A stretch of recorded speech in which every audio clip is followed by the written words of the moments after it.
There we go. Now I'm on here. Evening, everybody. Dinah, Keith, and Mike, and Dennis, and Eric. Grammy's here. Clay's in here. Keith is in here. Chris Dwayne is in here from California. James, Kathy. Let's see. Pennsylvania's in here tonight. How are you tonight? Rob. Jonathan, Block Farm Apiary's in here. Let's see. That's it. How are you tonight, Bracken? Good. How are you? I'm good. How's the weather out there? Terrible. Yeah. Hot, dry. Yeah, it's hot and dry here too. It's actually fairly cool, I guess, today, but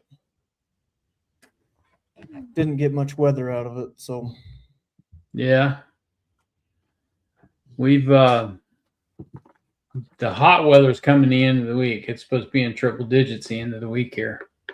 oh geez. Yep. That'll be fun. Yeah.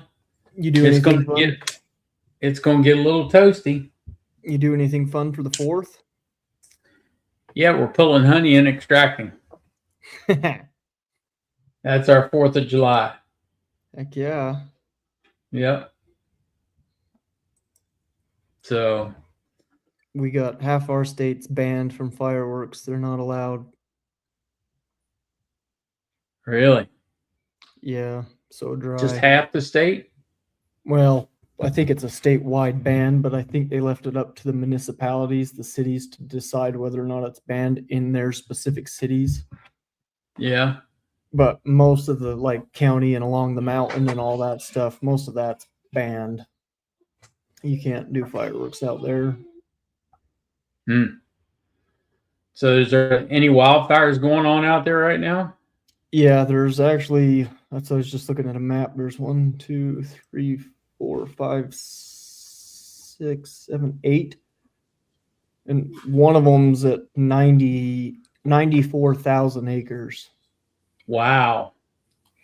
And then one of them yesterday actually just killed 3 firefighters. And it's at 30,000 acres. And then the 2 down the road are one's at 34,000, one's at 40,000. Yeah, there's a lot. Half the state's on fire. Wow. That might be a good reason for banning fireworks. Yep, that's why they're banned. Wow. But yeah, the biggest one, the Cottonwood fire, that one's at 94,000 acres. And that's a lot of area when you think about 0% contained. So it's still just roaring.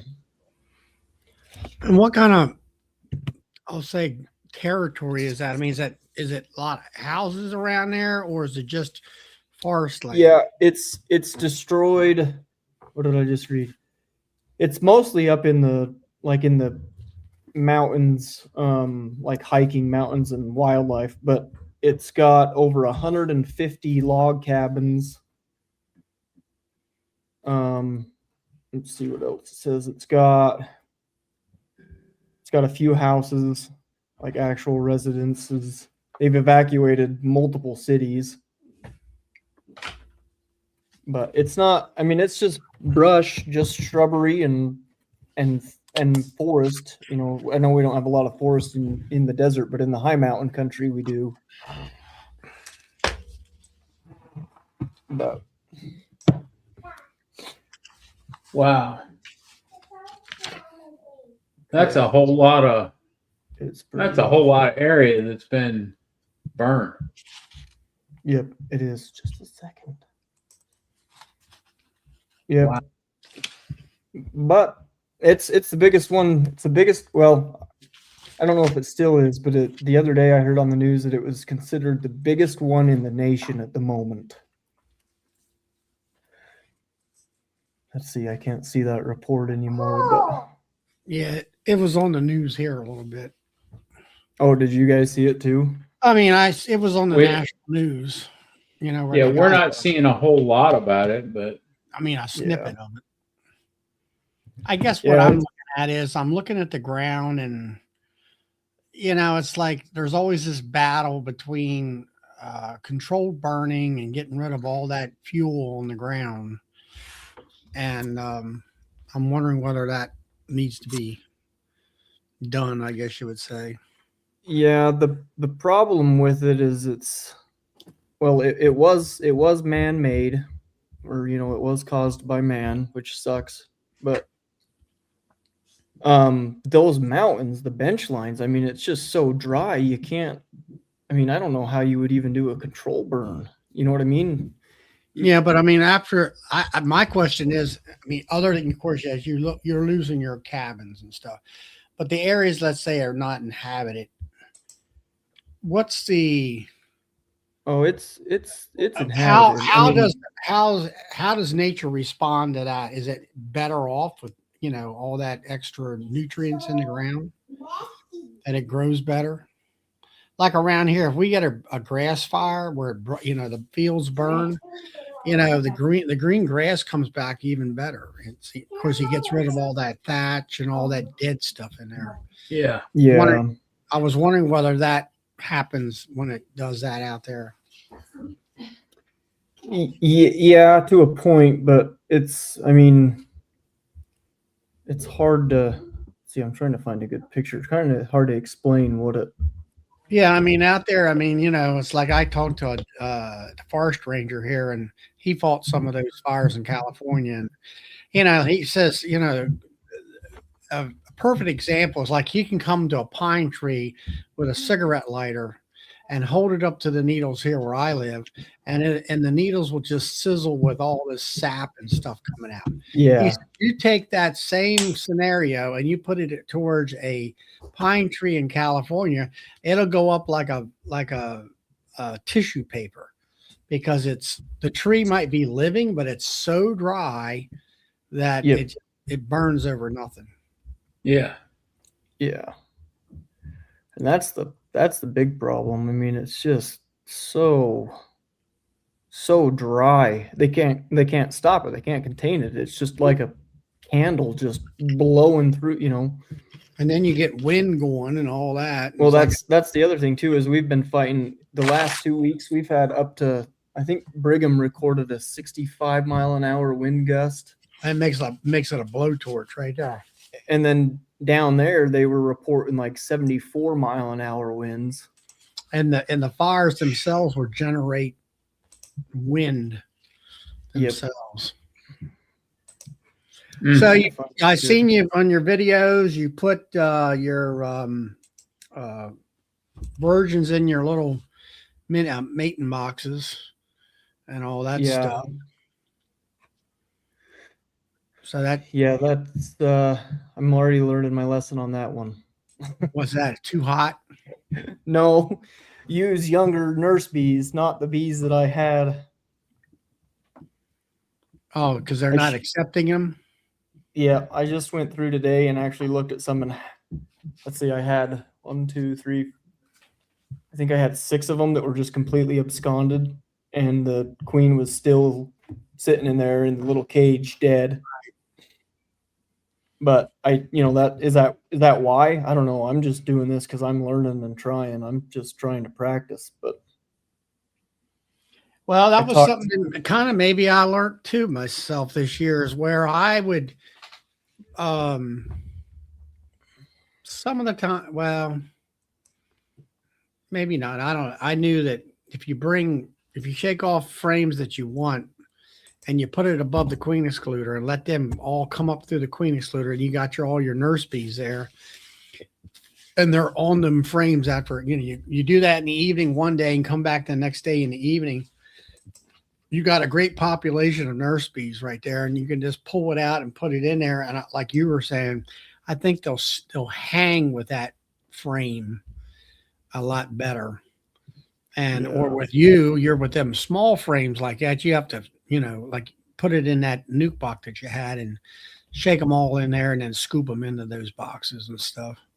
Yeah, and that's what I should have done was just went and shook a whole bunch of instead of using the bees, I should have just dropped a cell or a virgin queen in that one that had a ton of bees in it, let that turn into a hive, populate again, use that as a nuke, go and shake a bunch of nurse bees to put in the mating boxes and put them in with the virgins. Yeah, and you say you have luck with virgins? Because last year I tried that and I did not have any luck with it. This year I went back to cells and I had a much better acceptance rate and everything. Yeah, I think I can't remember, but on my video, I had a video. I did pretty good on the virgins. I had quite a few, take and go mate and come back and were successful. The thing I think sales definitely are by far if you're doing it to be I mean, I'm not doing it to be efficient because I am trying to be efficient, but I'm also just trying to learn. I like the idea of knowing because I've had some where I put the cells in and the cells never hatched. You know what I mean? Yep. So then I went and made that mating nuke, that small nuke. I used all those nurse bees. I put syrup in there, and I go back and there's not a mate. It didn't even hatch. Yeah. And that kind of pisses me off too. So I know, and that's what I had the same opinion as what you're telling. You're like, oh, well, now we got a queen, and now we got it hatched. Now I can look at her and inspect her, and I can actually maybe paint her before she gets all inside that hive, and you can walk her on in. But then, like you say, you get these bees like, well, we don't like you, and we're gonna kill you or not, or put you by the wayside type of thing. Yeah. So I wonder if you watched it closer and did it like right as they hatched, like it hatches and take it and put it in. I don't know. You could maybe. I was talking to Ryan from Sourwood Farms, Williamson, and he does a lot of queen breeding. And he got to talking, and I don't know what study he read or whether it was some person he had listened to that when that queen hatches out of that cell, she has basically no pheromone smell, but not in days, but in hours.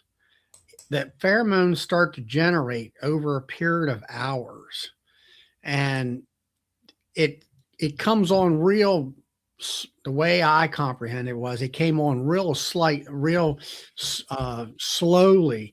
And as it became coming on, then them bees in that hive get used to her with that pheromone. And then they, get to the point where, okay, she's supposed to be here type of thing. And which kind of makes sense why the cell always seems to have a higher acceptance rate over just a straight virgin queen, where she's probably, if she's like you were saying, if you have her and she hatched out and she's been hatched out for let's say 5 hours, she's got some type of pheromone smell right off the bat, not a great amount, but enough maybe where she's not acceptable.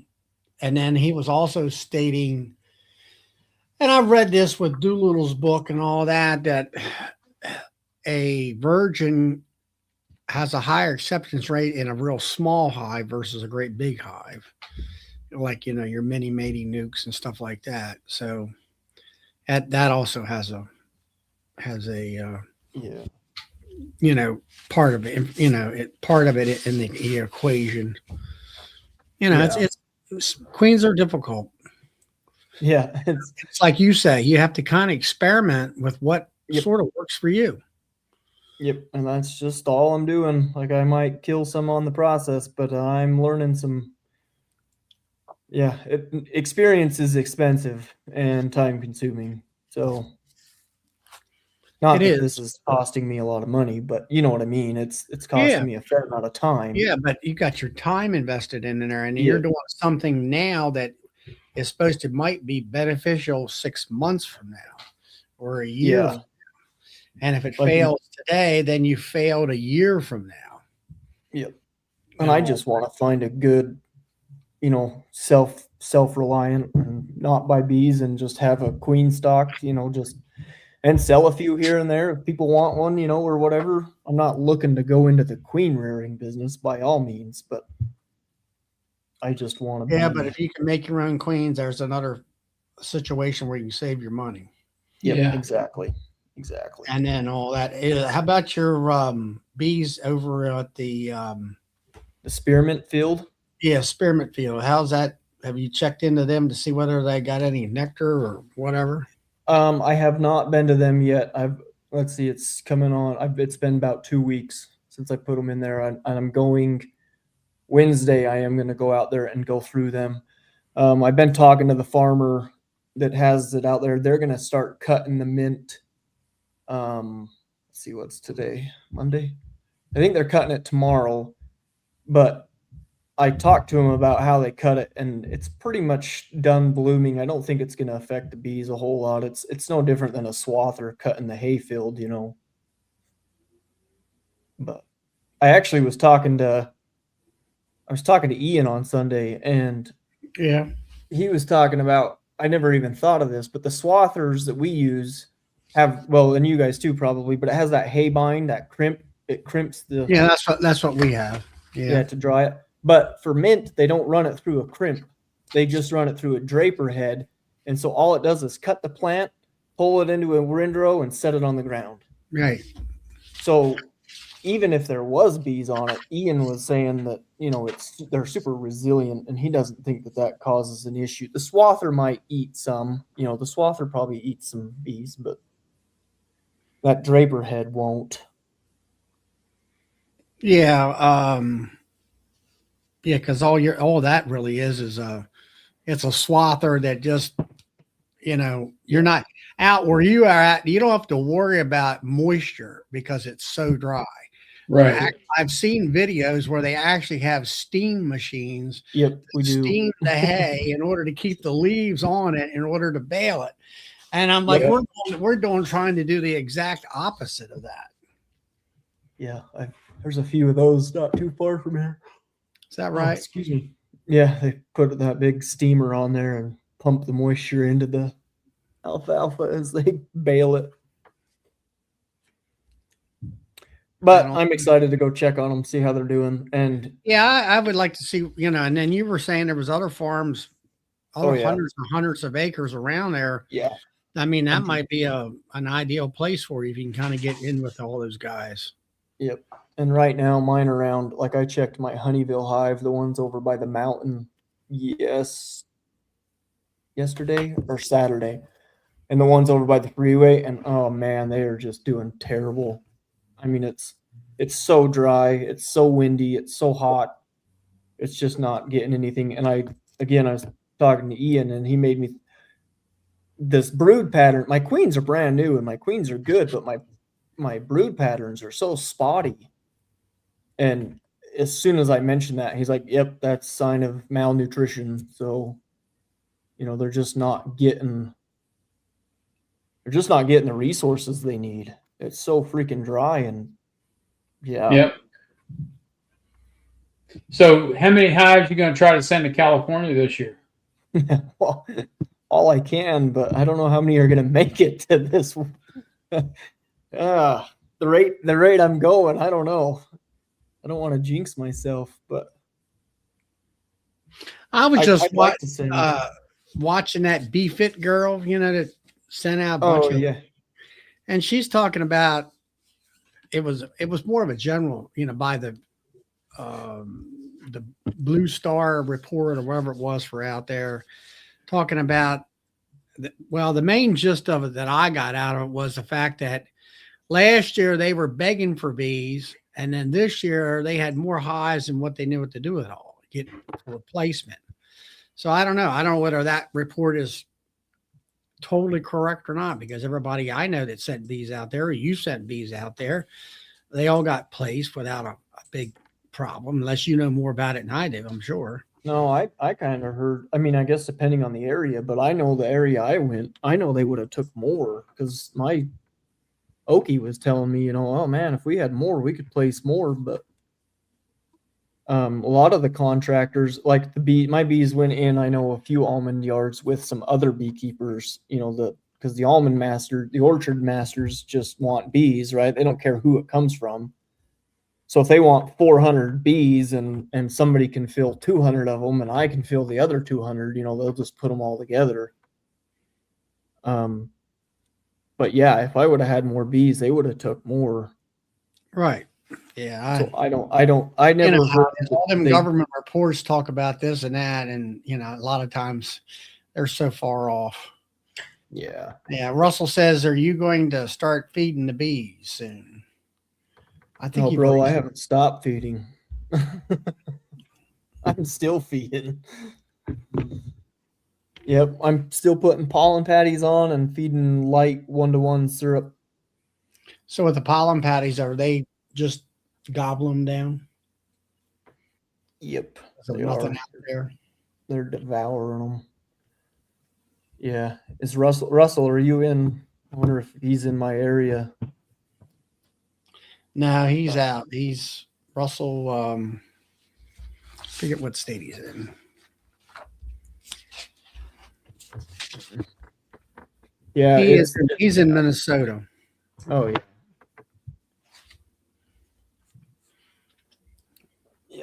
Yep, right there. I'm in Minnesota. Yeah, I haven't stopped feeding. I have fed this year by far has been my most, but I have fed, let's see, 8 barrels plus almost a pallet of, so 8 barrels of sugar plus almost a pallet. And the pallet it was a half a pallet. Sorry. So it had, that's a ton right there, isn't it? Yeah, at least. I don't know. I haven't done the, I don't want to do the math. Full pallet, I guess a full pallet is either a ton or 2 ton. I think it's a ton. I think it's 2,000 pounds. Okay, that's where I'm getting at. Maybe it's like 1,000 pounds that you had. Yeah, but like I said, I fed 8. What are you feeding? 40-pound pollen patties? Yeah, I'm buying the 40-pound box. Okay. And then just feeding a pound at a time. How many boxes did you buy? I bought 4, and I think I have half of a box left. Let's see. Maybe I bought 6. Yeah, because that's only 160, and I think I bought 6 boxes. Yeah, that's right, 240, and then I fed. Twice, and I had an old box that I found, and I put that on there, and they took it. So I figured, well, they're taking it, they're using it, right? Or maybe they're just throwing it out front. Yeah, I mean, in your situation, they're definitely going to use it because you haven't got nothing coming in, unless that peppermint field, helps out. Yeah, I got to get out there and look and see, because if it is beneficial, my smart move might be to load up everything else and see if I can find another spot out there and take them out there, because the spearmint, he says, blooms twice, but the only problem about that is sometimes they cut the second crop before it blooms. The first crop they always let bloom, he says. They always let first crop bloom, then they cut, and then second cut they will cut it sometimes right before it blooms.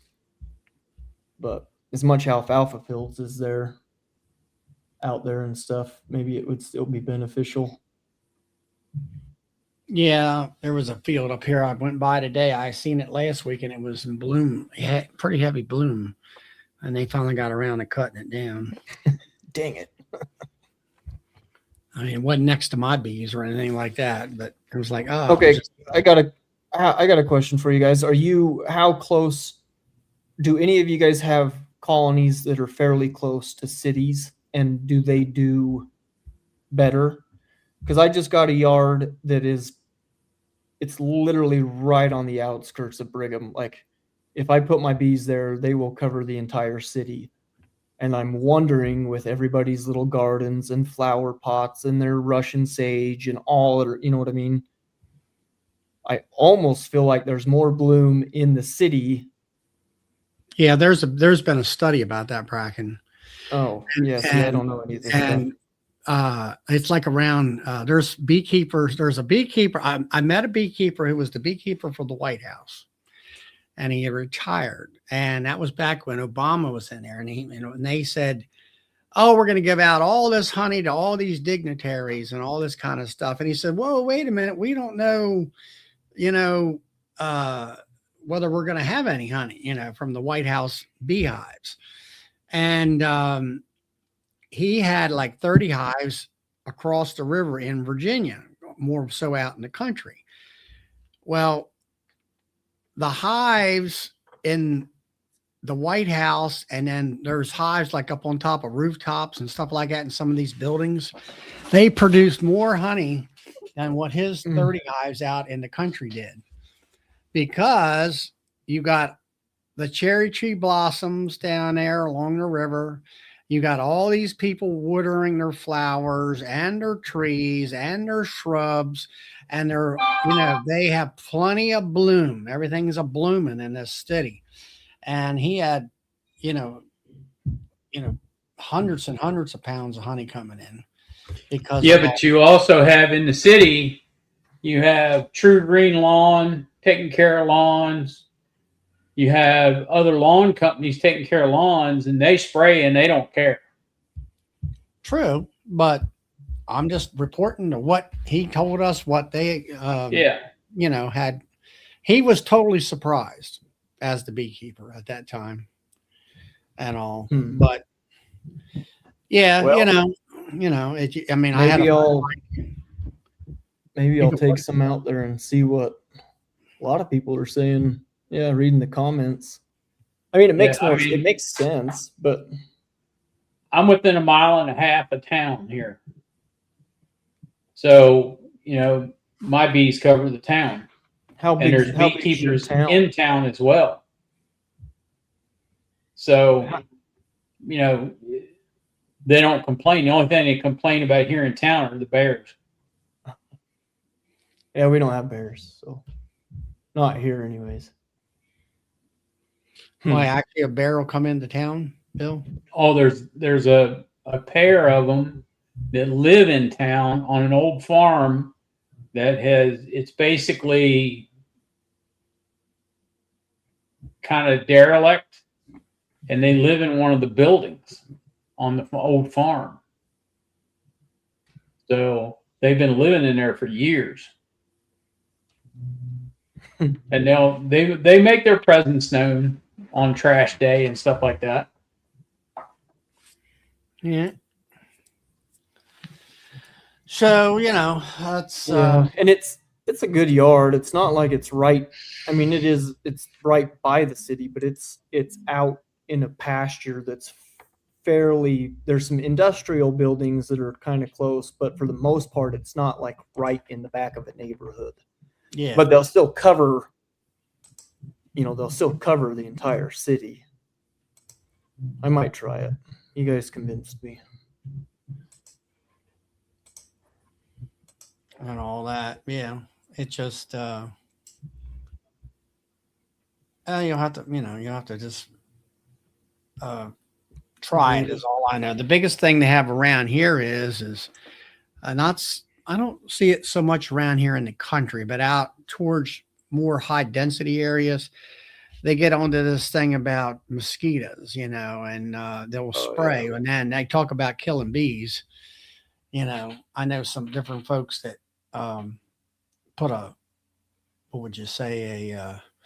started a march against these bug sprayers, that were different, saying you're killing us, and all that stuff. So, but I don't see them. Used to be, I don't know, 10 years ago or more, I think there must have been 4 dozen different lawn care services. And now they, chemical spraying and fertilizers and stuff. And now it seems like either people got tired of spending all that money, or they the companies were all ate up with, the small ones, and the bigger guys are left over. I do have one beekeeper couple that they sprayed the darn house or two down the road from them, and it killed their bees. They had a few hives in their backyard, and she went after him, and that one, and the one guy, well, can't you tell your bees to stay in? I'm like, that's how stupid people are. And she just gave up, said, forget it. And I think her daughter had moved out at the time, and it was partly, with the daughter too. And I think they just said the heck with it. She's still in the bee club, doing management work and that kind of stuff.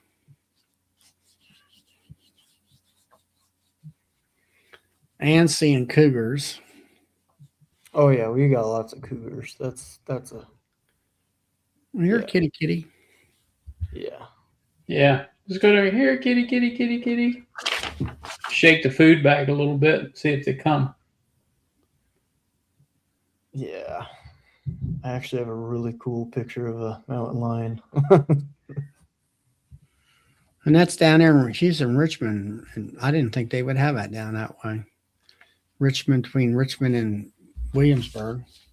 Yeah, she changed it. Not cougars, foxes. Oh. That makes sense. We got those too. And raccoons. Do you guys have a lot of raccoons? Yep. Yeah, pretty much. Not a tremendous amount. I've never had any problems with. We had two males got to fighting one night on the lean-to of the barn, on the lean-to roof of the barn. And they're it's wicked. 25 feet tall, and they got to rolling around on that roof and woke us up. And went out there, and about the time I went out the door, they fell off of the roof and hit the ground, and then went back at it again.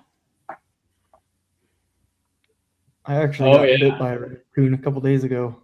I caught it in a trap, and I had my hound dog, and I was gonna let them be friends. I don't want to bother anybody on here, but needless to say, my hound dog is really old, and he decided to be retired at that moment.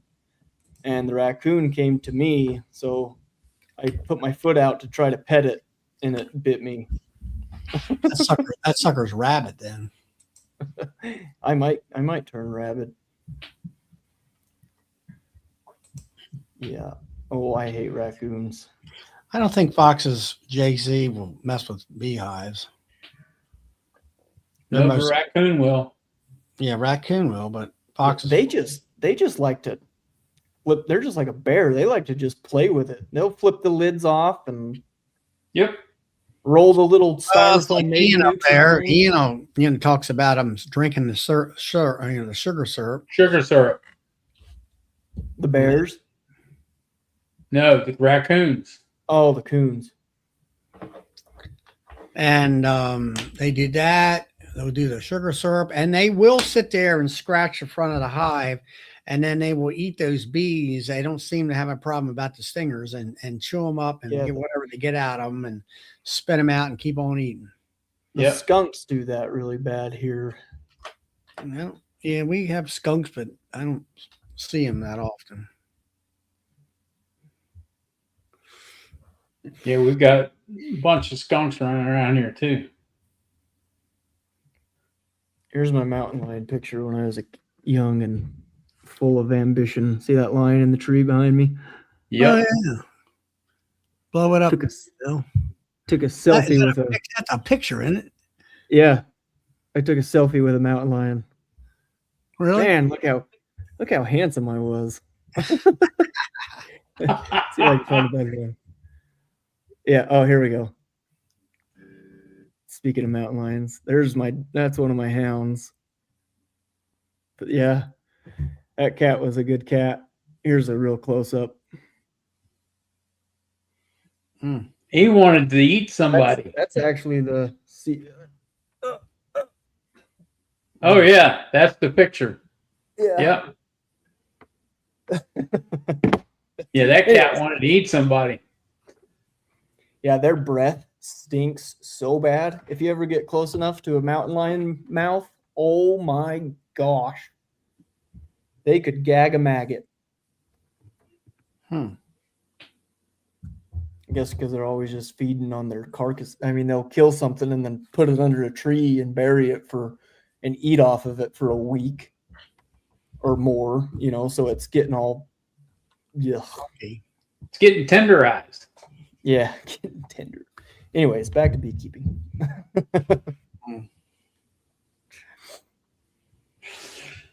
No, we don't have any of them around here that I know of. There have been reports years and years ago. I don't know whether they were kind of walking through it, kind of passing through or what. Yeah. Well, I'm getting some messages that I have to come eat supper, so I better part ways for a minute. I might jump on a little later, but Taking, Come on back. yeah, that, and then I'll be interested in finding out how the spice beans are doing. yeah, So, I'm excited to go check them Wednesday. I'll for sure make a video about it and go see if it's what Cool. it's done. So, all right, Bracken, good to see you. yeah, good to Thanks see for you coming guys in, too. Bracken. Yep, you bet. Thanks for letting me. Yep. Bye.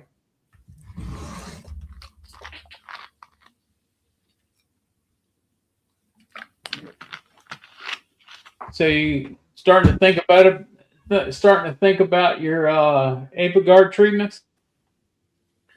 Not when it's going to be 100 degrees this weekend.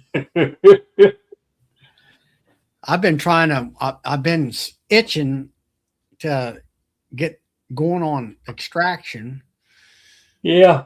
And last Saturday, Saturday afternoon, I got out there and basically I had some old queens that I sold, a couple of them to one of the friends of mine. And some of the some of them over the winter 2024 queens and 2025 queens. Yep. Anyway, I got rid of them, a couple of them that I had. And I took and put away basically my mating box equipment. And I had put some of them queens in a 5-framer to give them some room out of a 2.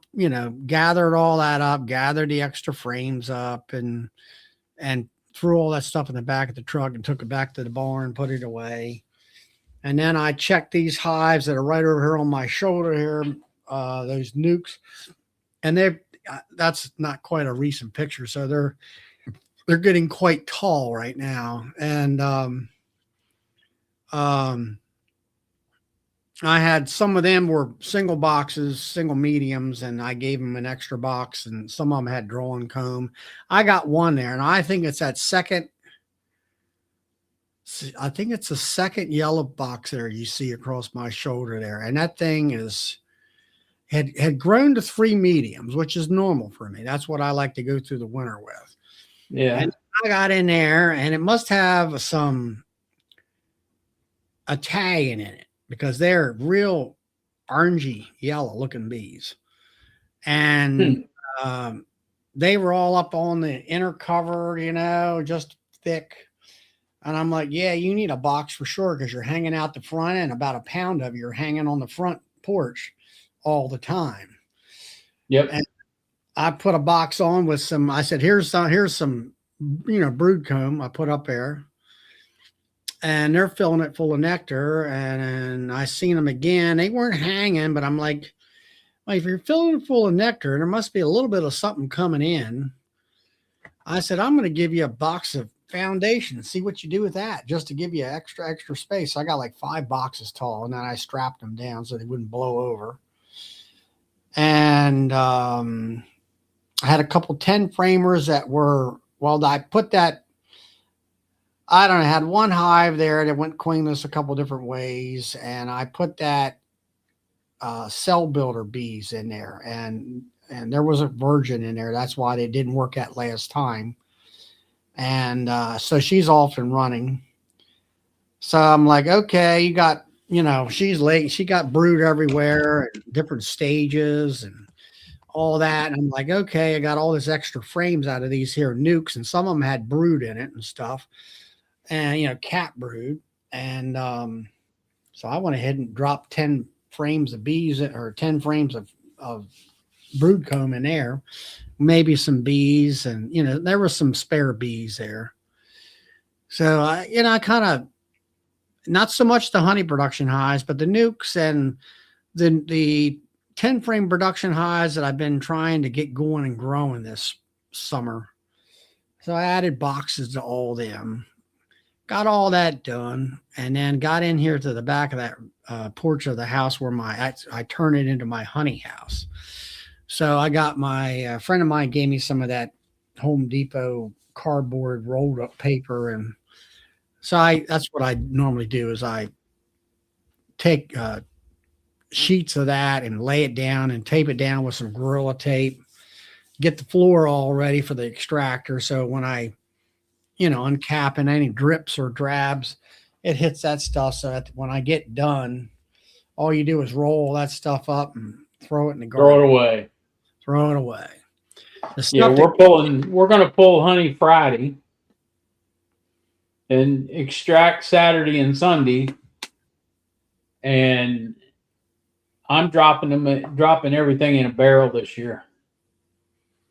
Mm-hmm.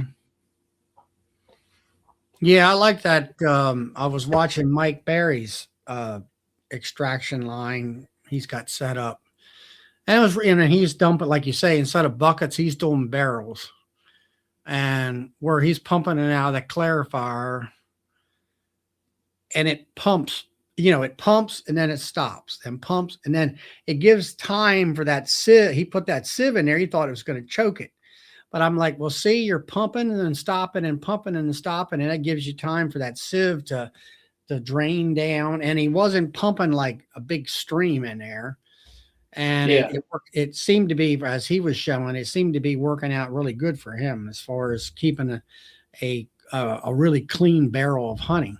Yep. Biggest thing about the barrels is you got to have the equipment to move that stuff.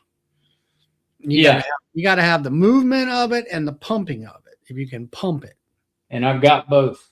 You got that where I don't. Yeah. That's the problem I have with it. I often thought about buying a pump and, pump it in where you'd pump from one container into the bottling tank. But then on the top of that, like you got heater blankets, don't you? Yep. I've got the heater blankets to use. Yeah. Well, see, that barrel warm. Yep. So it don't crystallize in order to be able to pump out of it. Yep.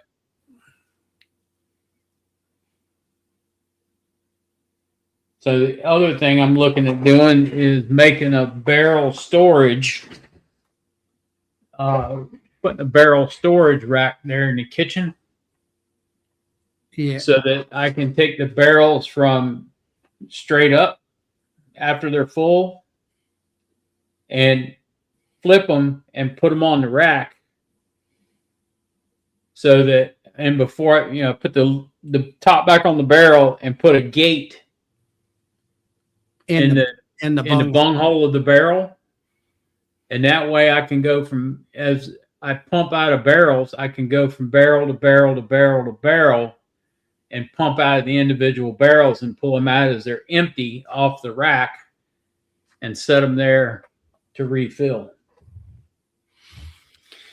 Yeah. The only thing is as long as you got to be able to way to heat them. So they don't crystallize. Right. I know that's what Lloyd up here, he's got a piston pump system. And then he's got at least 5 water jacketed holding tanks. Yeah. That will hold I'm sure they'll hold a barrel.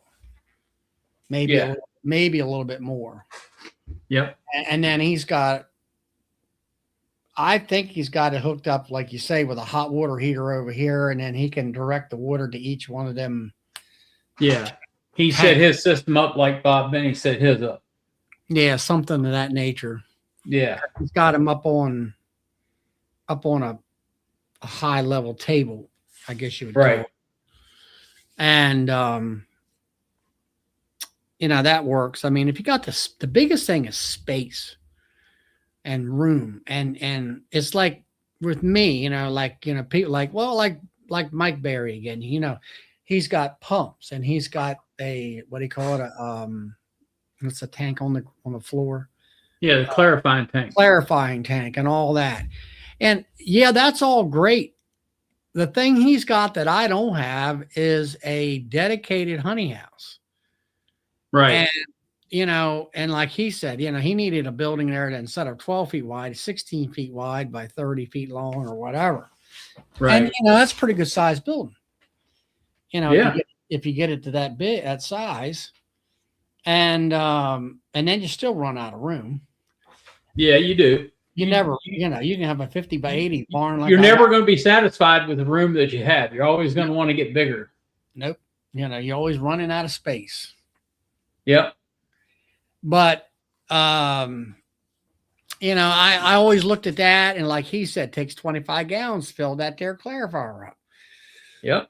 That's a lot of honey. It is. And I do small batches, and it just, you would think maybe they would take a clarifier. I don't know whether it would be mathematically or feasible, or if you compress it down to like a small box, is there enough space and gates that you would put in there, baffles, that actually would work? But probably not. They probably designed it the way it is right now in order really to get it to work right. But you got to be extracting a ton of honey, The clarifier that I sell is about 4.5 to 5 feet long and about 2 to 2.5 feet wide. That's the heated one. And then there's an unheated one that's smaller. And I believe the heated one will work better because it heats the honey that's coming out of the extractor, because the extractor dumps directly in it. Yeah. And it heats that honey and allows it to flow better through the progressive screens. Well, and then when it gets to the end, when it gets to where it stops, it's clean honey and the pump pumps it out. Sucks it out of there and pumps it to a barrel. That's like Brian there from Flower Street. He's got the same problem I got. He's trying to do it in his house. He really needs a dedicated building. And then Dinah there talks about using it's like car garages. You never have it big enough. Yeah. Like I got that 40 by 24 building out here. And one end of it is full of beekeeping equipment right now. And another bay is full of tools. And the other one's your tractor. And then the other one's got my tractor sitting in it. So I could take one bay of that garage or that shed and enclose it and put a honey house in there. And I don't think I'd ever have to increase the size of it because it's plenty of room. Just the one bay is a lot of room. It's 24 feet deep and it would be 15 by 24.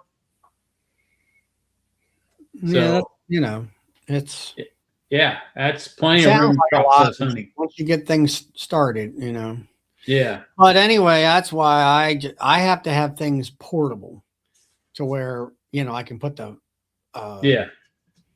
Right now I got my bottling tank on a scissors lift that stays there year round. It's convenient. That's the main thing about that. It's about me walking out there, sitting on a chair, jacking that thing up, bottle, real quick. I don't need a pumping machine and all that stuff because I don't, I might bottle 30 pounds a week. Yeah. And that kind of stuff. Sometimes if it's a good week, I might bottle 50 pounds, Right. Exactly. Twice a week. But normally, sometimes 30 at the most, 25, 30. Yeah. And then when I do the extraction, I, like I say, cover the floor down, put the extractor over here on one end of the thing. And then I have another scissors lift that I put my Hive Butler uncapping tank. And, I'm uncapping and I don't put it in the uncapping tank like a lot of them do. I just go over here, I kind of feel the weight of it, and then I put it in the extractor and I take and balance that extractor out as much as possible. Yep. And that kind of stuff. And, um, so it works that, and then I use a bucket with a bucket strainer. Yes, the bucket. Yeah. Yeah, for so many, I can probably fill a bucket, and then it's time to swap strainers or take it outside and blow all those fine wax particles out into the grass. Chris is checking out. All right, Chris, good to see you. But so I mean that's where I'm at, and I don't see me getting any bigger. I mean, if you were doing something like Keith there, where he's doing a couple 1,000 pounds or more a year, it kind of, well, the bigger you get, the more work there is, and the more work there is, the more you got to put into it as far as, and all that kind of stuff. Yep. But you're right. I mean, it's a never-ending saga when you start growing. Keeping bees, yeah. Yeah. Like right now, I originally I had some extra queens that I raised. Had 28. Had a couple nukes that are in between some of the production hives. I said, well, I'll put them in a nuke and see how they do for the winter. I always can use a queen. And yeah, Keith, you can do multiple pools. I mean, I think that's the way I harvest mine. And I have 30 to 40 some boxes out there right now where I'll do, let's say 10 boxes at one time because I'm by myself. But it's all the other stuff that, it's like back to what Mike Barry says. You're trying to get rid of the bottlenecks and you're trying to keep the production line moving. I think he was saying he could get 20 or 30 boxes in a 4-hour period and that kind of stuff. And,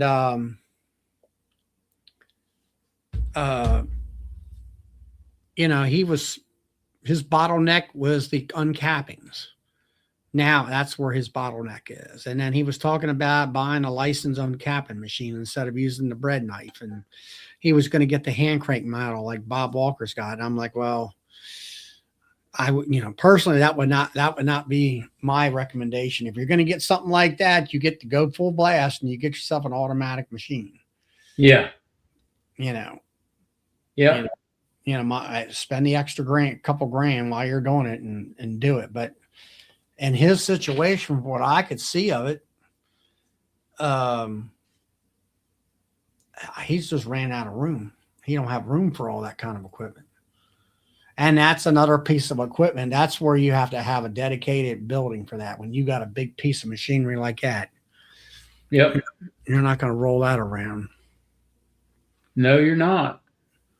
That's like Tom and Melissa out there. They've got those kind of machines and they got this big setup. But then they talk about 2 days of cleaning and washing and scraping and, making sure the environment is, food safety clean. And right. It's like, there's where that building comes in where you got heat, air conditioning, you got washable walls, and you reduce all that extra labor involved in there. But then they have to find a piece of ground for the honey house. It ain't going to be at their house, that's for sure. Right. So, it's like but I was talking back to my queens and stuff like that. I have found 2 hives that were 2026 queens. I just put it in there about a month and a half ago.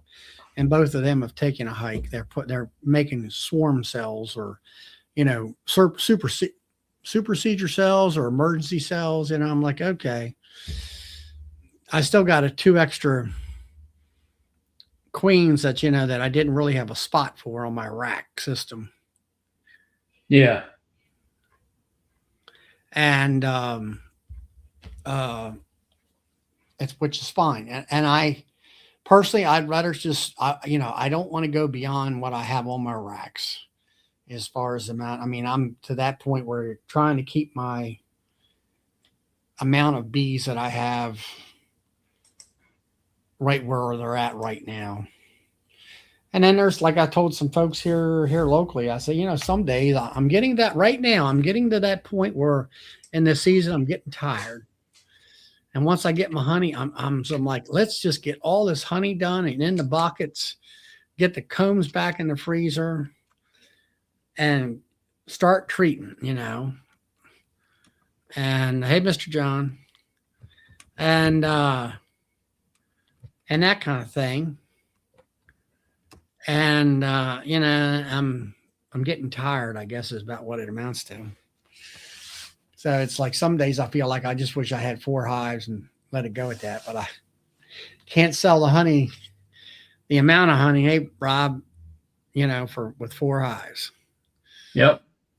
Unless you buy it, unless you buy it by the bucket or the barrels or whatever. Hey, John.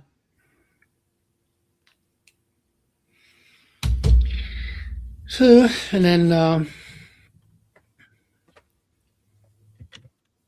that's kind of where I'm at.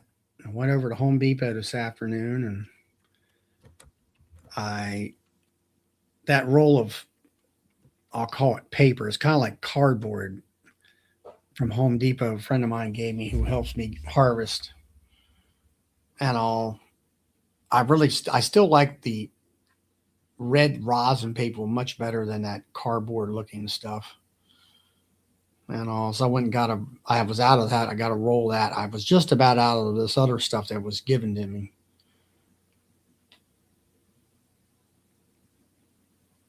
And so I got a roll of that, and it's another roll of Gorilla Tape. So that's where I'm at. My son's got more or less his pasture fields and stuff where he's got his cows at cut down. So we're going to, either I'm going to do some of it tomorrow, or he's going to round bale, get that all. It's past its prime. I'll say that. It's definitely cow hay.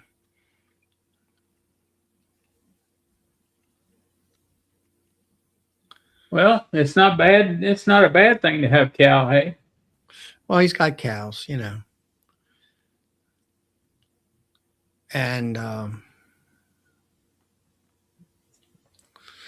yeah, Dinah, sort of getting old. I don't feel old up here. My body sometimes gets to aching and pains, but we'll get through it. It's like when I went from nukes to the honey thing, I said, well, it's like hay cutting time. You wait. It's all about, like this last time we had hay, we worked 7 straight days and then we're done. Yeah. As far as the main first cutting of all the good hay. Yeah. And all that stuff. And it's like honey. There's that, here comes July for us. And it's like, all right, you get in it and you get it and you hammer it out and you get it in the buckets. And I'm like, all right, I'm done. Yep, exactly. So and I'll see you 12 months from now. Yeah. So that's kind of how you have to kind of look at it. It's just one of them things but the heat wave is, well, it's a holiday weekend, number one. And number two, you got a heat wave coming in. Yep. And I'm not quite set up yet at the honey house part of it. And all that stuff. So we'll get it done. It won't be this week. I'll do it next week. I'll get get some help that, off the holiday weekend. And then I'll call Scott or somebody and say, hey, come on over here. Let's get, depending on how many empty boxes there are, we might pull 15 boxes or something like that. And I'll get that done and then come back and get the rest of it. Yeah. Some of those top boxes or Demery boxes don't have much in there. And some of them, some of my nukes, that one nuke I was just telling you about, I think there's a lot of honey in some of them boxes. Oh, I'm sure there is. I might pull 5 or 10 frames out of that nuke stack. Yep. I've done that in the past. You get an extra, 5 or 6 mediums. Yep. Out of a bunch of nukes. I won't say I'm going to get that many this year. I might get a couple mediums of honey out of them. We'll see. Yeah.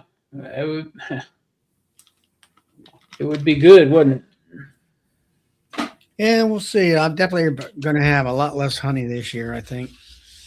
Yeah. By just looking at things. I think I'm going to have a lot less honey this year too. And I think it's all going to tie back to the drought. So. Well, they were talking about, everybody's talked about it.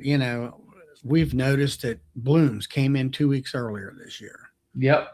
And we've noticed the last 3 years, 4 years, it's been cold in April. I mean, cold. Yeah. And it used to be by the end of March, the 1st of April, things were blooming and things were warm. I mean, I'm talking 70, 75 degree days and maybe in the 60s at night or in the 50s, let's say 50s to 60s in April at night. Right. And now the highs have been in the 60s in April through the whole week and then partially into May.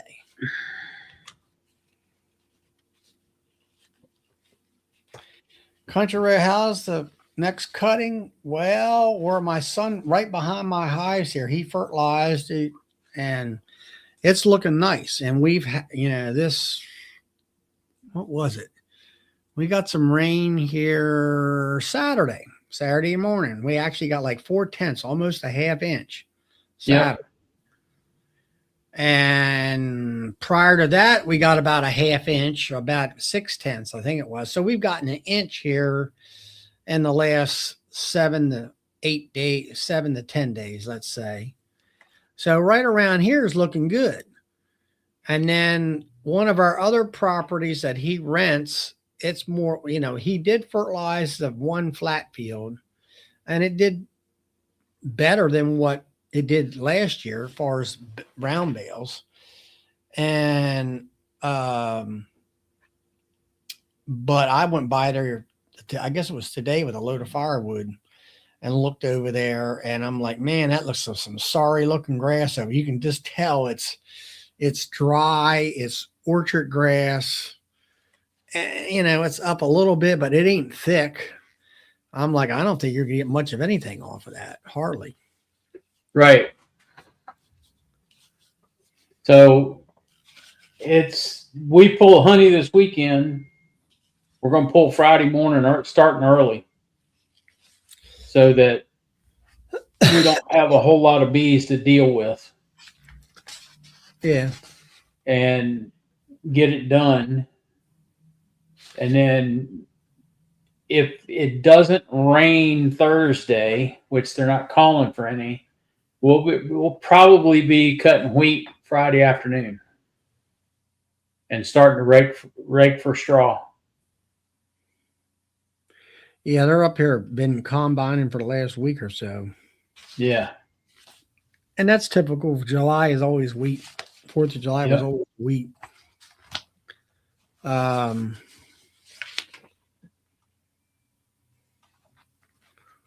all that.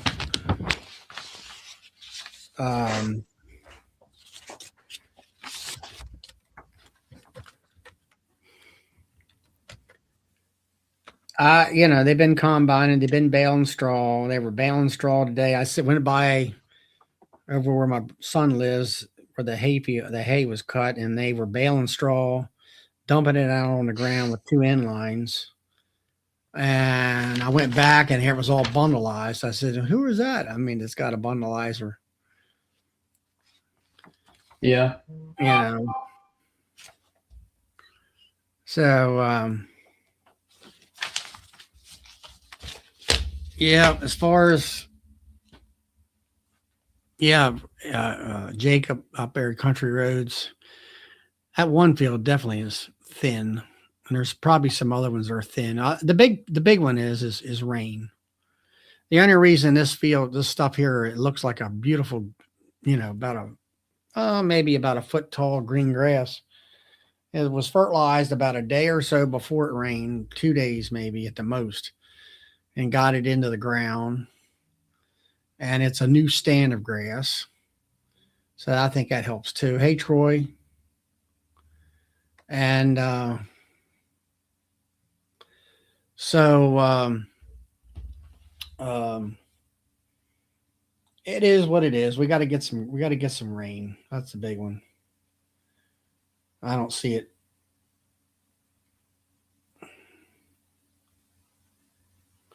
Yeah, Rob, I'm sure they're cutting hay, and I don't know what your weather is out there in Missouri. I guess it's fairly dry. They were talking about Kentucky, about it flooding. Is it everywhere out in Kentucky? I missed all that information. Where they've lost 2 or 3 people, and it's, everything's 3 or 4 feet deep. I don't know whether it's close to some of the riverbanks or just what.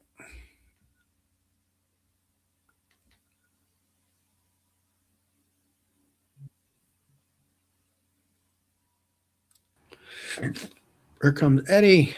Hey, Eddie. How's it going? Pretty good. You? Hot. But are you washed away, Eddie? I mean, all that rain I've seen on the on the news and everything. We finally have had a few days in a row without rain, but I mean, Well, that's good. We've had the rain down here has been nuts. I mean, our flow was really washed out.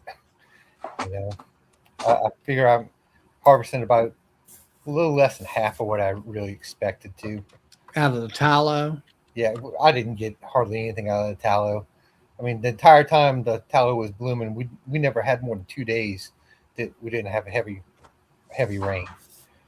It's just nuts. Now, man, I got to go over the spillway once since the 80s, and it's just been like that for 2 months.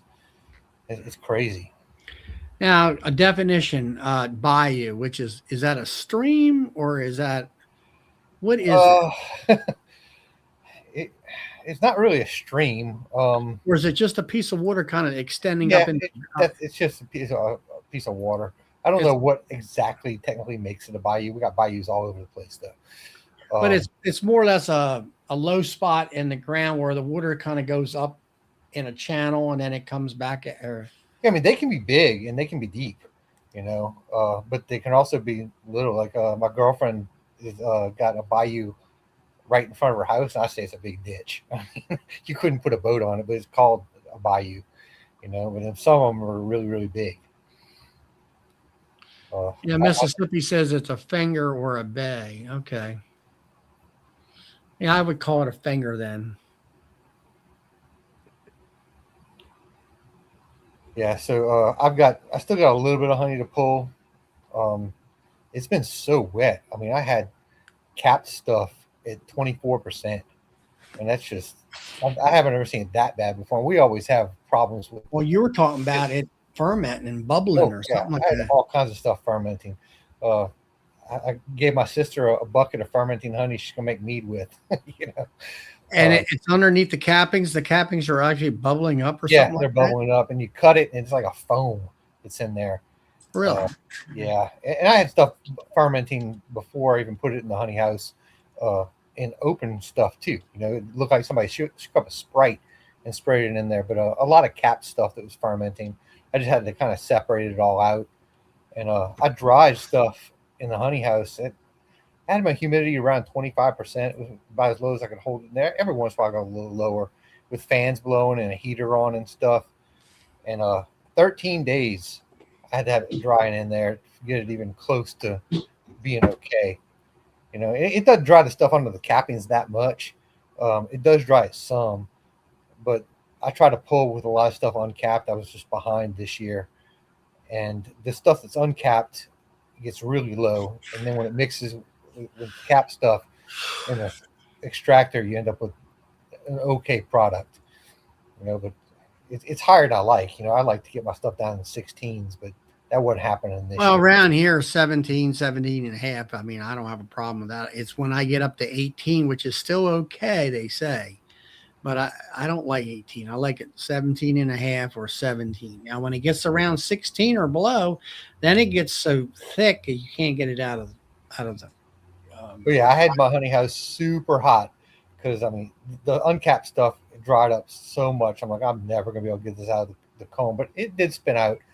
But I got it up to close to almost 100 degrees in the honey house overnight, and then I came in the morning and turned the AC on, turned the heater off, and got the air cooler. But the honey kind of retains a lot of that heat, so it came out. It came out easier than I thought it was going to come out. So I was looking at what was on top of the frames and stuff, and it was like caramel. I'm like, oh, this is not going to work. I put it in the house. All the liquid was out to the edges of the cells. And after it had been drying, it was just a little bit of liquid way in the back. I'm like, oh, that's not going to come out very well, but it did.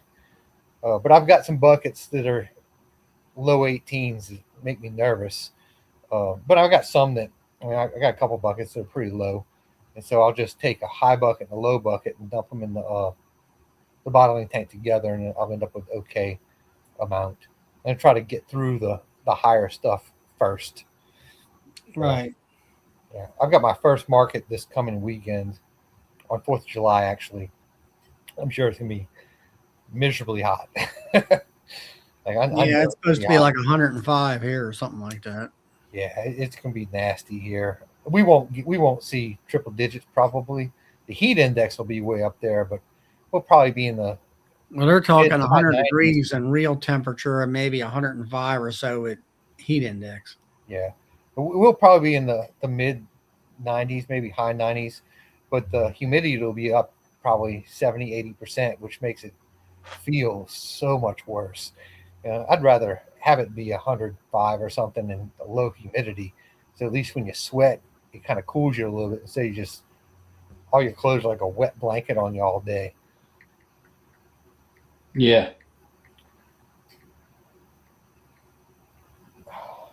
So y'all haven't started pulling yet? You said you're pulling this weekend, Bill? Yeah, I'm pulling. We're going to pull starting Friday morning early.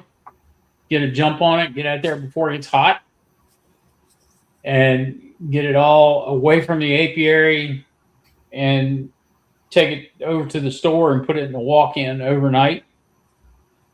And Saturday morning we're going to start extraction. So I'm figuring we've got maybe 20 supers to extract. Maybe 20. So let me ask y'all this. What do y'all do with your wet supers after you extract? It depends. It depends on how far down I strip the hives. If I strip them all the way down to the brood box, I'll put a wet super back on and let them repair it and pack syrup in it for the winter. Okay. So you don't put anything out to get cleaned up by the bees, just out loose where all of them get to it? No, whatever we don't put back on goes back in the freezer. Okay. It overwinters in the freezer. Yeah, so I have to put my stuff out to get cleaned up by the bees.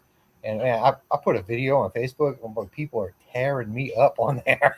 What's that? Letting them clean it out? Yeah. That's what I do. I get done with my supers and I put some, I'll bring the forklift up here maybe and have a pallet, and I'll pack them all on the pallet, take them up there in the yard so it's away from everybody, and then turn them up on their ends so they can, because they can go in through them. So you let the bees rob it back out? Oh, yeah. Let them rob and lick and clean. Lick it clean. I do too, and almost everybody I know does it.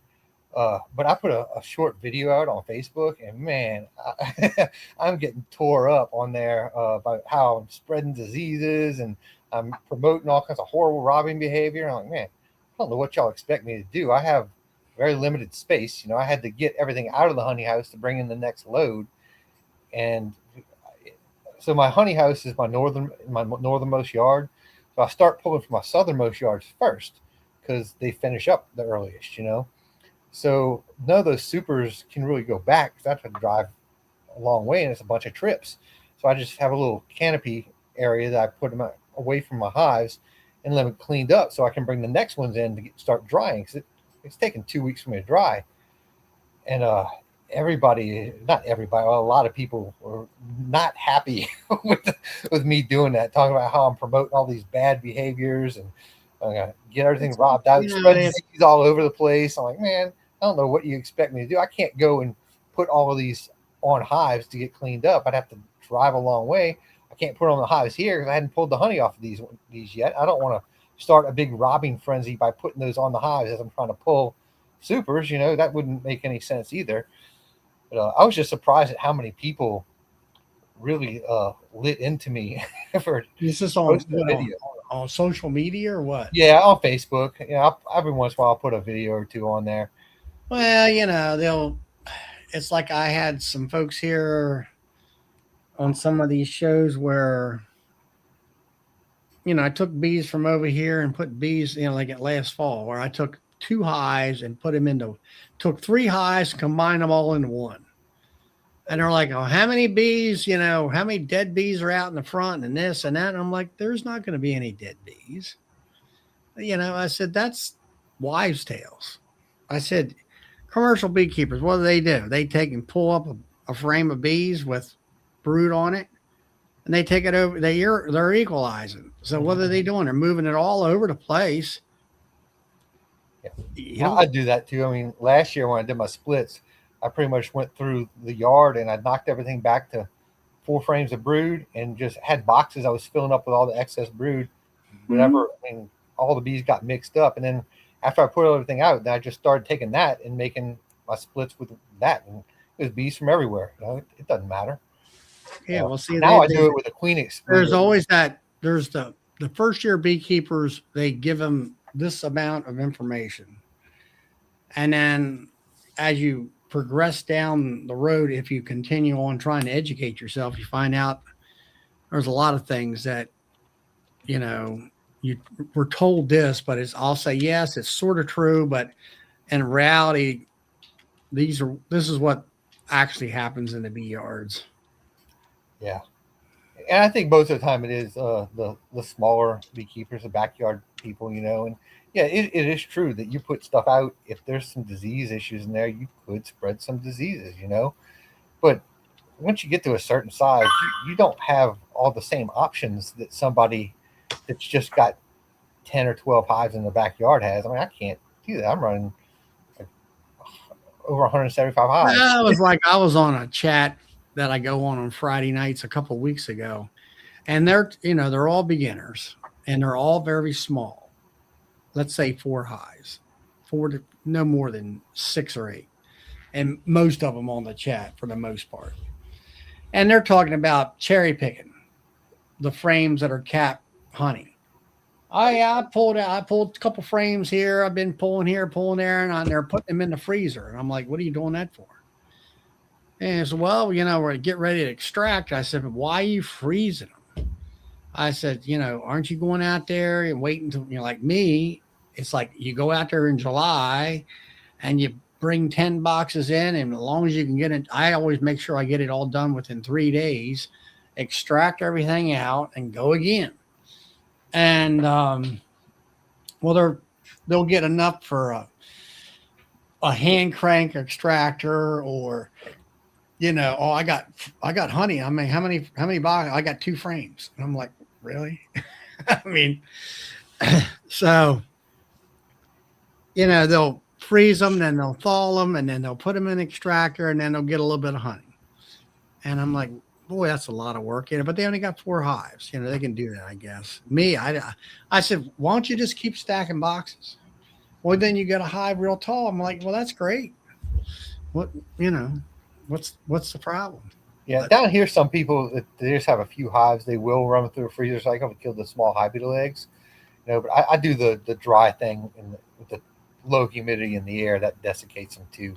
Yeah, well, we don't. I don't have quite the small hive beetle problems you guys have. Oh yeah, they're awful down here. They're down there, awful down there where you're at. I mean, when you open the hive up, there's thousands of them. If I see a hive beetle, I'm like, oh my god, I got a hive beetle in my hive. you know. And I seen that here. It was on one of them nukes where it was minimal population, and I'm like, oh my god, there's a hive beetle, a hive beetle. I'd be ecstatic if I just saw a hive beetle in a hive. The freezing thing scares me down here because our humidity is so high. I worry about taking that cold stuff out. Well, I guess maybe it's all inside, it's all right. But if you have to move it through outdoors at all, like to your honey house, I mean, it'd be dripping wet by the time you got there if it came out of a freezer. And most people got deep freezers like in a garage or something, and that would scare me. I think I'd be adding too much moisture because I mean it'd be in a minute it'd be dripping, because it's so freaking thick the air down here. Right. Yeah, but the honey being as wet as it is this year, it's just been ridiculous. It's having to dry for 2 weeks is no good. Yeah, but I don't know. Like I say, after this here heat wave goes through, hopefully it'll cool down after this week, and I'll get everything set up the way I want it. And it's like for me, I have a scale, a bucket scale, and I tare weight the bucket and the lid, and then I always see how much poundage I have, as far as harvesting and everything. Now Troy was talking about anybody use a creamer to dry their honey. I think it was. I don't know whether you could. I think it would work really well. Just leave the lid up, have a fan. He was saying slow turning baffles to expose the honey to dry air. Yeah. It seems like it'd work if you don't have a whole lot of honey to dry. Yeah, I mean, I never thought about it. I mean, I don't, the only thing I've ever done is where I'd have to take so many boxes of honey and put them up on their edge. And I draped and that was underneath of a table, an 8-foot table. And I draped up some sheeting, plastic sheeting down to the floor, put 2x4s down, fan at one end, and a dehumidifier at the other end. And I more or less encapsulated, into an environment. Now, like you were saying, and like Duck River and all them guys, if you got a honey house that you can keep it hot, but keep the air dry and then blow down through all them stacks like you guys do, that's great. But I don't have that enclosure environment. That's the closest thing I came to that was cheap enough. It works. It worked. About 4 or 5 days later, it dropped it down to where it was, 17 and a half. Good enough. I'm ready to go. It was probably close to 19 at the time. It dropped down a couple points and all that. Yeah, I expect in my area this year, there's going to be a lot of beekeepers that have stuff ferment on them. We have so many people down here that just believe that if it's capped, it's good to go. And that is just so not true down here. Well, even up here, it can be that way. Up here, it can be capped, but it can be wet. Or you get the shake test, all that. That's why, get yourself a refractometer is not that expensive. No. Well, just the sight glass style. Yep, that's all I use. But I mean, you can kind of tell just by looking at when you uncap it if it's super wet. I mean, it just runs out. Like, oh, this is gonna be a problem. Before you even grab the refractometer, like that stuff that was 24 when I uncapped it, it came out. I bet if you went like that, it shook out there like water. Yeah. I mean, you don't even have to test it when it's like that. I was just curious. The highest one I had was 24.5%. Mm. And that's just ridiculous. I tested that. I knew it was going to be high. I didn't think it would be that high. I had to go check and make sure my calibration was right on my refractometer. And it was. I'm like, oh, I was hoping I was going to be way off that I dropped it or something, you know? Well, I've been wanting to do it, and I just haven't taken the time to go out there and pull a couple frames out. I got some open honey, and I got some, capped honey, and I always take a butter knife and just kind of get myself some and drop a drop on it and check it before I even start taking stuff off the hive.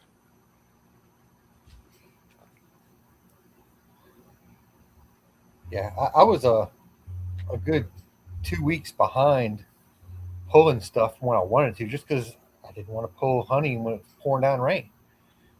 You know, I like to pull with a lot more stuff uncapped.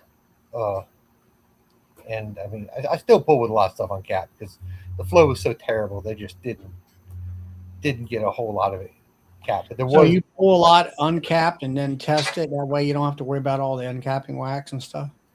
I like to have, I don't know, about 50% uncapped, just so I can dry it down enough. You know, Oh, so okay. that half of it that's uncapped will dry down really fast. And then when it mixes in the extractor, like when I extract, I'll try to have a batch where there's a lot of stuff that's capped and a lot of stuff uncapped too. And when it mixes together, I get a more consistent product. You know, like I would not have been able to run any batches that were all capped that I had to uncap in the extractor. It had been way too high. You know, I had to kind of cherry pick around that, and that made the extracting take a lot longer. So I had to make sure I was grabbing a good bit that was already uncapped ahead of time, so that when that mixed with the cap stuff, it would be low enough. Mm. You know, like I say, I had one bucket was 18.5, and that was the highest bucket that I had, and that batch had more capped honey, like more stuff that I had to uncap myself than any of the other batches. And it went. That was one of the first batches I put into the bottling tank. I just grabbed a bucket that was like 16.5 or something like that with it, and I ended up with stuff that was a little over 17. So it ended up working out. Yeah. But we always have to dry it some down here, the summer stuff. I mean, if you harvest anything early, like the spring honey is pretty dry. But most people don't pull until after the tallow hits. But if anybody that pulled early stuff, it was in the 16s, maybe low 17s.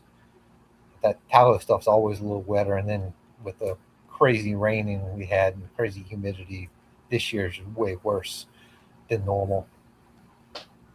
Mm-hmm. Y'all don't have tallow up there, huh? No. That's something it seems to be in the deep south. Yeah. Around. It's like a fire hose flow usually, but like I said, this year it was terrible. There was a kink in the hose, Yeah. Yeah, that's not the way it is here. It depends on the weather. If it doesn't rain, like when the locusts are blooming and it's warm, so the bees can get out and harvest it, then you'll get about 2 weeks of flow right there at the most. And then poplar comes right in behind them, or sometimes all at the same time. And that is a big nectar producer. But like this year, the locust was 2 weeks early, but it was cold, so they didn't really get out too much. Then here comes the poplar about the time that locust normally blooms, and then here comes the rain, which kind of washed a lot of that bloom away. And they got some stuff, but Yeah, we had almost everything a couple weeks early too down here. Like across the board, I think everything was early. And it was great for spring. Like we had fantastic spring flow. Now when you say a spring flow, what time of the year is that? What months? March, late March. March, April. Yeah, so our flows usually April, May, June, but it really starts in March, towards the end of March. But it was mid March this year. Yeah, see, But March for us earlier than that. that's still a winter for Yeah. us. For The the blackberries are hitting. They were hitting in March. It can kind of go into April. Say this year, blackberries right now are blooming right now. You know, the last 2 or 3 weeks, we're just starting to bloom. we're eating them down here. Well, they're picking them. They're getting Yeah. ready to eat them. In fact, they're pretty much about done. We had a great blackberry crop. Anybody had blackberries down here? And I said blackberries did really, really well. The rain. So yeah, because we didn't have the terrible rains yet, and then so the blackberries were good. It looked like everything would start off great. You know, really good early spring. And if you had hives ready with supers on, then you made honey. You know, like I got buddy Kent, he made early honey this year because he had stuff ready early. He was kind of experimenting with some stuff, and then the privet looked like it was gonna be fantastic, but we kind of hit a drought towards the end of the blackberries and into the privet. It was dust bowl, which doesn't happen down here. And the whole time the privet was blooming, it was just so dry, so it didn't really make any nectar. It bloomed, but there wasn't anything in it for the bees. They're like, man, we need some rain. We need some rain. And then right at the very end of the privet, we got rain, and it just never stopped. And the tallow bloomed, but it was just raining and raining and raining. And it was very frustrating. Mississippi says blackberries and Yumpton holly. Yopon holly, yeah. What is that? It's a shrub. It looks a lot like the privet. In fact, a lot of people think it's a privet, but instead of having the blooms on the ends like the privet, look like a cone of flowers, it's more on the stems, and it's kind of yellow and white flowers. And Yeah. the shrub it's got 2 different color green leaves on it, but there's a lot of it. It's a kind of most people consider it like a trash plant, but it does bloom sometimes. In fact, last year it did really, really well. I saw hedges that were just yellow and white with it blooming. I hadn't seen that before last year. I've seen bees hit it, but it bloomed really heavy last year. This year, I didn't really see it produce for the bees. But I guess it would have been during that drought, so that's probably why I didn't see the bees hitting it. Yeah. I got to check out. I don't even know what a golden tree. What's that? A golden chain tree. That was what Dinah. Never heard of it. I don't know what that is. I haven't either. Must be a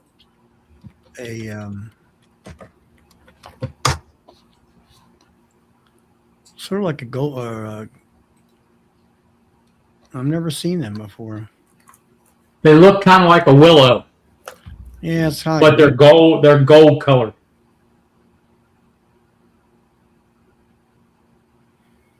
Roy wants to know you're selling queens. I am Yep. finished selling queens. Oh, no, I thought you were talking to me. Never mind. No, I'm Yeah. done for the year. I'm too. selling queens this year. I've got some now they're at the store. My last batch is in the incubator. Actually, some of them are going up to Virginia next week. And that's the last of them. Who are they going to? I don't know if I should say that. They're probably watching though. I probably know them. You do. I chipped some to him earlier in the year, and he was actually supposed to get them a couple weeks ago, but I had another mishap with a virgin flying in the cell builder. That was going to be my last batch, and I left them in there. I was like, I'll just leave them in the cell builder a little bit longer and just move them straight into the bank. And I went to move them to the bank, and then all tore down. I'm like, oh no, it's not good. I had to call them up. I'm like, man, I will refund you, or if you want, I graft for you and get them to you in a couple of weeks. But I didn't graft last week because you were the last ones that were gonna get them. I felt terrible. He's like, oh, I can still do stuff then. I'm like, you sure? If you have any problems, I'll refund you. It's not an issue. I feel terrible. But I never had it happen before this year, and this year I've had it happen 3 times where a virgin flew into a cell builder. And Really? the other 2 times I had it happen, it wasn't a big deal because I had a whole bunch of cell builders running.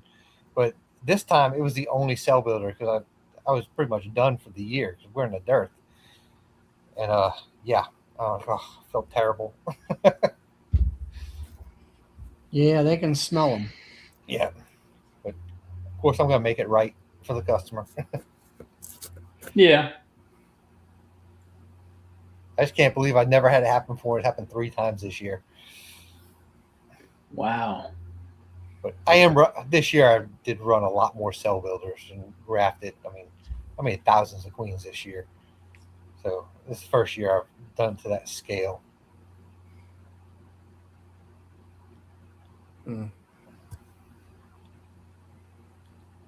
Yeah, you got them all in the same location, I guess, right?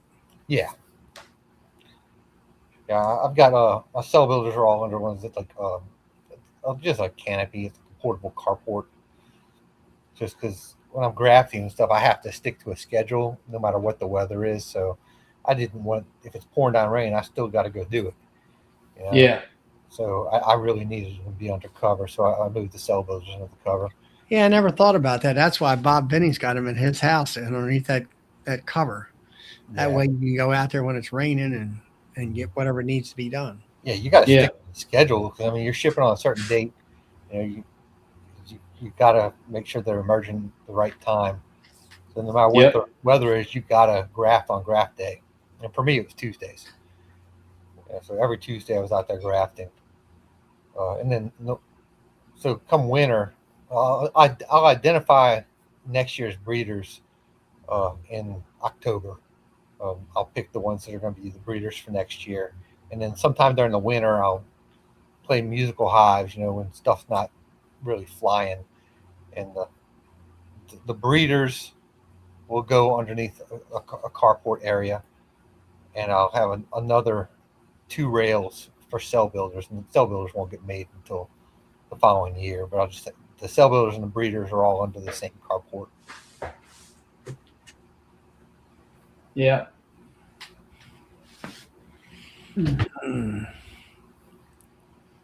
Yeah.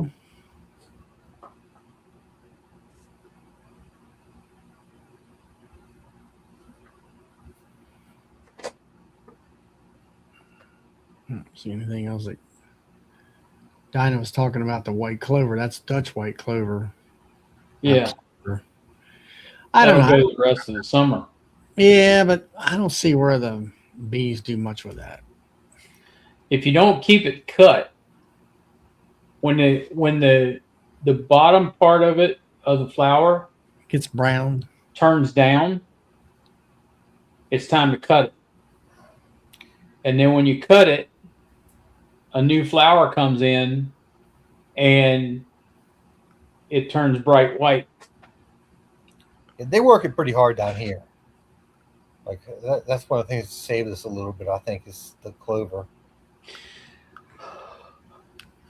Yeah, I got some clover here next to the bee yard that, like you say, gets to the point where by the time I get ready to mow it, it's brown or it's getting brown. Then, like you say, you go back out there, it's all come back, after you cut it off. And all that, but I'm kind of hoping that we might get a fall flow, the rare thing down here. Because I don't get anything like that at all. I might get some, what do you call it? Goldenrod? Huh? Goldenrod? Goldenrod, yeah. Yeah, we get a little bit, mainly but I made honey with it. Yeah, for me, that's mainly a nectar or a pollen source type of stuff. Yeah, we get a lot of goldenrod and asters down here, and some people seem to be able to make honey on it. I have not made honey on it yet, but people tell me now and then, like once every 5 or 7 years, you get a good flow for it. You can smell it in the apiary when they're bringing it in. It doesn't smell. Oh yeah. But when I go look, it's just not enough of it to really deal with it. So I just kind of leave it for the bees for the most part. But Well, hope years this year- back, we used to get this here lanternfly hunting coming in, but in the last 3 years, they've died out. And I mean, there's still some of them around, but not like it was. Okay, so they when you start getting that, it's not a permanent thing. The It's a lanternflies. Well, it's a bug that they're they're eating their honeydew on the sides of a tree. Yeah, I meant when they come into your area. I thought that once you get them there, then each year They're you're gonna there get all the honeydew time. crop. Well, it seemed like to me, I think there's a winter has a big play in where they can't stay, it can't reproduce very well because of the heat or the cold. And then I think somebody was saying, what do they call it? The Chinese praying mantis, the big ones, Mhm. which everybody talks about. They're invasive. I think, well, guess what? That's one of their favorite foods. Yeah. So they're eating the heck out of them and all that stuff. What'd you plant, Bill? Buckwheat. Buckwheat. Yep. I The, planted Did it. you- Got planted late. It's 8 inches tall. Did you Not do? blooming yet. Yeah. Did you do sunflowers this year? Yeah, I did. They got planted late. Are they bloomed already or what? No, they're only like a foot tall. Oh, okay. So the they'll- lanternfly, does it only go to certain plants, trees, or is it?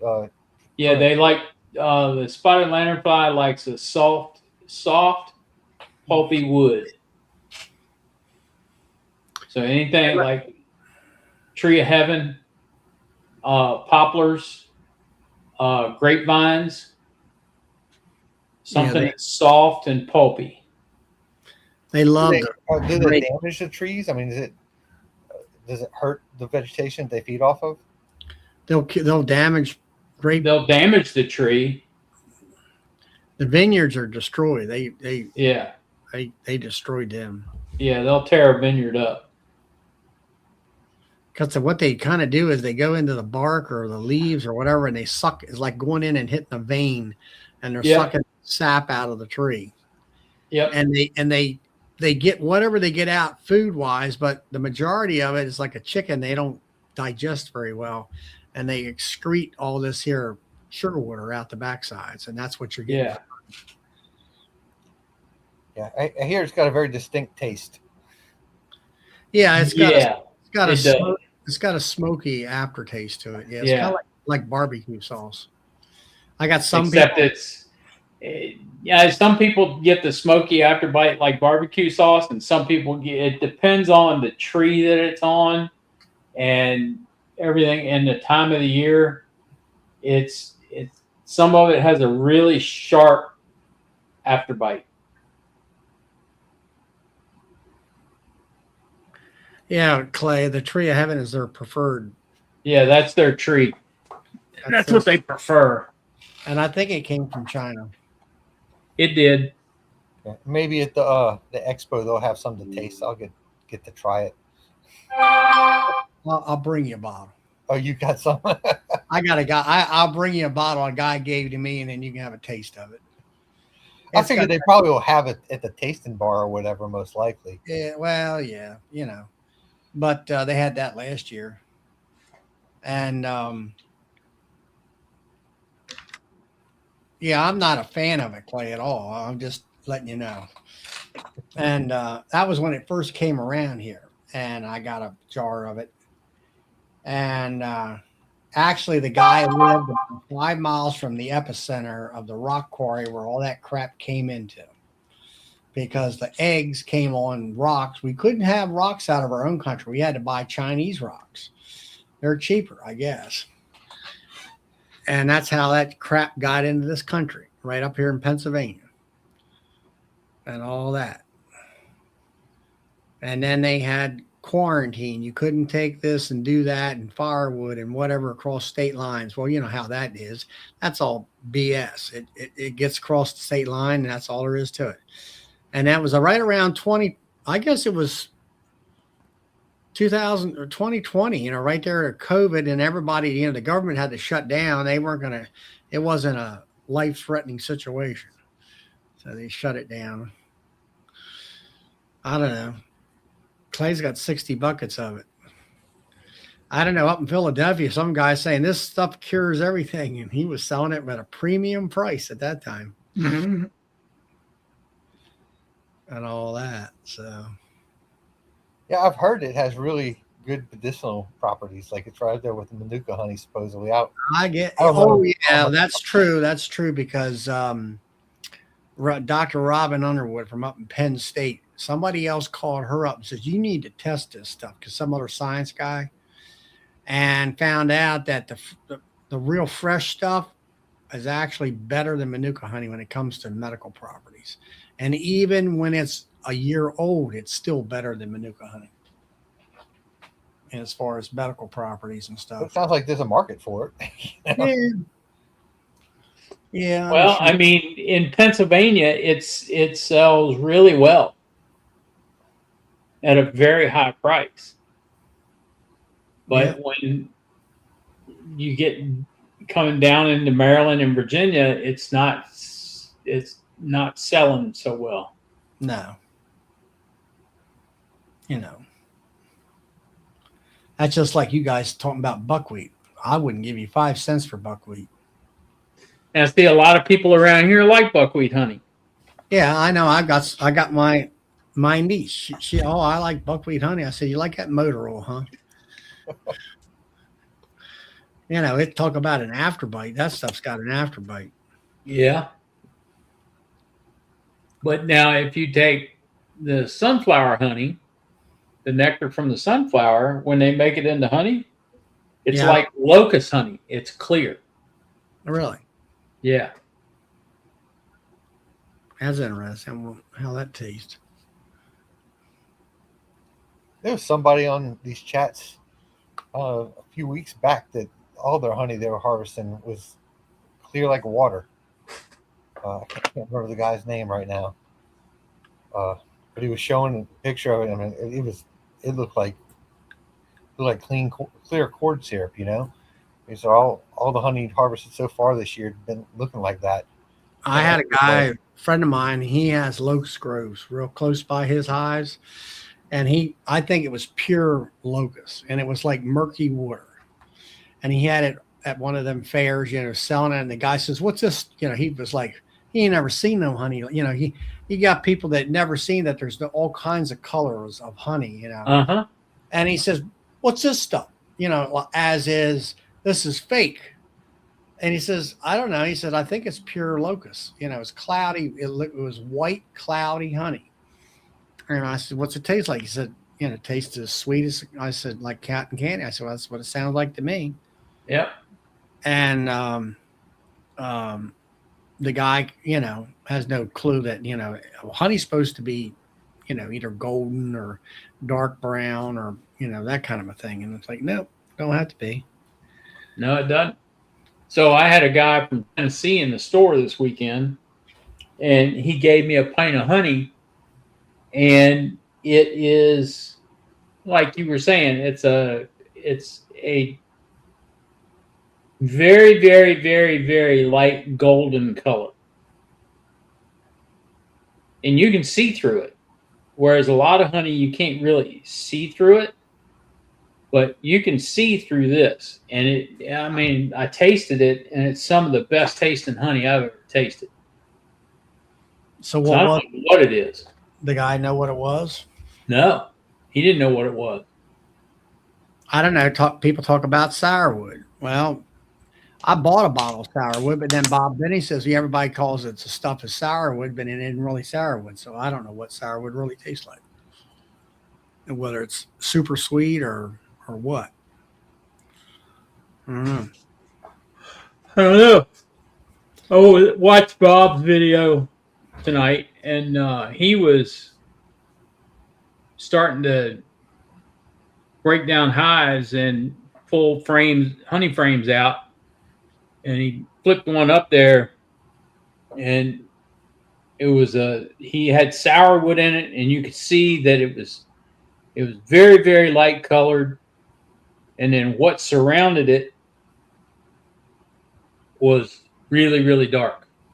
Yeah, he taught. I seen that video. I forget what he said the other stuff was. Yeah, I can't remember what he said it was either, but it was very, very dark. Yeah, but But just wood. yeah, he said it. We hit it at the right time. We timed it just right. Yeah, I don't know. I don't do the varietal things. I just don't have that kind of time. And I don't. Yeah, Sumac. sumac. Yeah, I got some sumac across the road now. It's blooming. So maybe that's already probably my hive too. So, mm-hmm. I don't have an area where all I've got is just locust forest or whatever, that type of thing. Yep. So, Tom, if you're going to come in here tonight, come on in here because I'm getting ready to say goodnight to everybody here in a minute. So, it's almost 10 o'clock. As far as mimosa trees, I mean, there's a few around here I've been noticing, but nothing. I was down Georgia, or I forget what state it was in, and it was a lot more trees. That seemed to be more prevalent down that way. Yeah. Yeah, It'll grow anywhere. Here. Yeah, they're popping. Well, they've been popping up for a long time. But when I was younger, it seemed like there were a whole lot more, and I feel like they're making a surge back right now. Like last year, there was a huge mimosa bloom all over the place. I'm like, man, I don't remember it being like this, and I figured it was a one-off. Usually you have a really, really big bloom or something.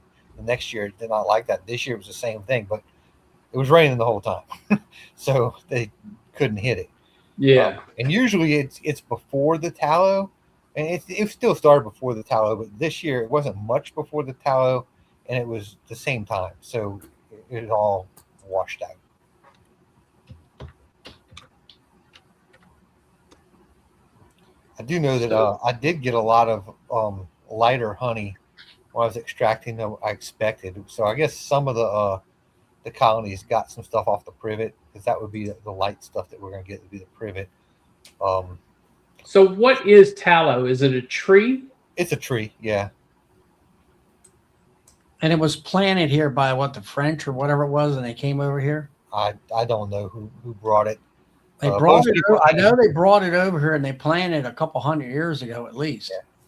And now they want to try to kill it and whatever. And I'm like, well, it's already here. It's been here for 200 years. They were trying to release some beetle and a moth that were going to take it out, and we don't want that. I mean, every time you bring in another invasive species to take care of different invasive species, then you have a problem with that instead, because when they finish eating up the tallow, they're going to start eating something else. Yeah. I mean, is it Chinese tallow? Yeah, Chinese tallow. Some people call it popcorn tree. Yeah. Yeah, that's I would say that it's almost 80% of our flow down here is the Chinese tallow. I mean, we don't have anything else even close to that. The tallow flows like a fire hose. And it blooms staggered, so it kind of lasts for 2 to 3 weeks.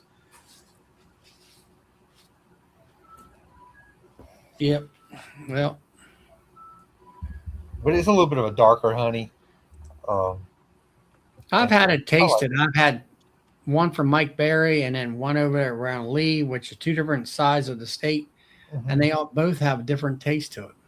Yeah, I mean, my apiaries aren't that spread out. I mean, I'm 45 minutes apart from the farthest ones, and you can tell the difference between like my Bedeco or Madisonville yard and my Folsom yard. And then my buddy Kent is about 40 minutes farther north from my Folsom yard, and his honey tastes different than my honey in Folsom.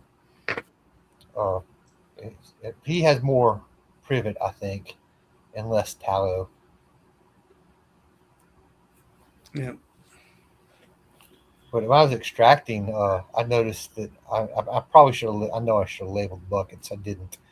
But I had quite a few that was much lighter than I normally get, and I think that those bees kind of got a little bit of the privet before it completely dried out. Because usually all of it is pretty dark.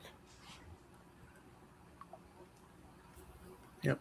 I don't love the privet honey. Like, it's too floral for my taste.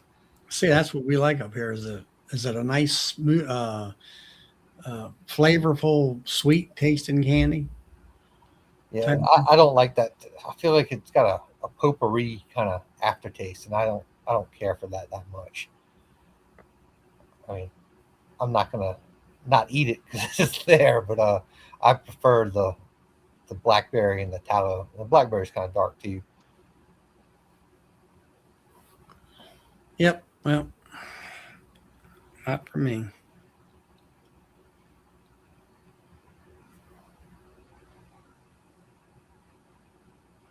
Hey, Beehiver Highs.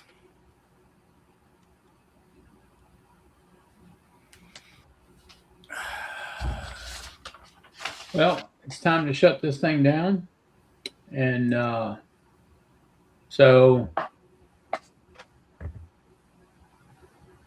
Wednesday night is the stream team. Thursday night is Keith.